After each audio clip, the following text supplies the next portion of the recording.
Who needs to do plastic injection molding when you can actually use your tools to form and shape the pieces that you need?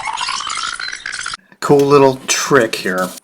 Save your newspaper junk mail, everybody. This comes in handy when we are doing hot glue paper macheing. This is free and we use a plethora of it in our projects here. I'm going to take off a little piece here now. A little tidbit. When we're working in 1/12 scale action figure stuff, here's a little pouch that I made for a character I'm working on right here. Fun little trick here. Since we're working with very, very small objects, it can be really difficult, especially if we're working with grocery bag stock. We can find any objects, any tools, any utensils that we're using as secondary and very helpful tools. Right? So we've got our larger template pouch here. A fun little trick is I use my wire nippers to cut things, small little angles and stuff, thermostat wire, but this comes in handy if we want to gain a little bit more solid shape and structure in our projects, especially with smaller accessories. Now check this out. Of course, we're going to take our handy newspaper junk mail. We're going to do this quick here, especially if it's a small utility pouch like this. This is very small to work with here. This right here is going to be the bottom of the pouch. I'm going to put a tiny little dab of glue right here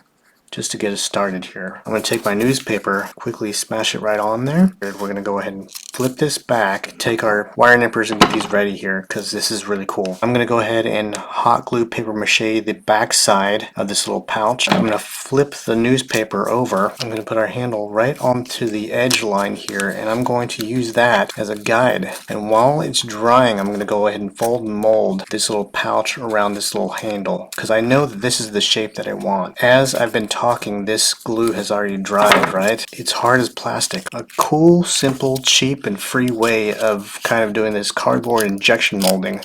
Who needs to do plastic injection molding when you can actually use your tools to form and shape the pieces that you need? And that, took like seconds. The cool thing about that is I've put some shape and dimension and form into this little pouch here. So rigid that it's not going to be as flimsy and I don't have to risk tearing it. It gives me the foundation and shape of this actual pouch of how I want it to be.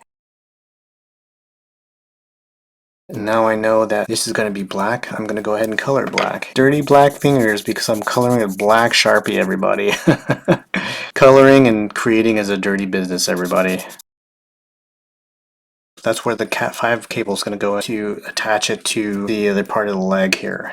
And that's how it's going to rest on here, right inside the quad muscle joint here.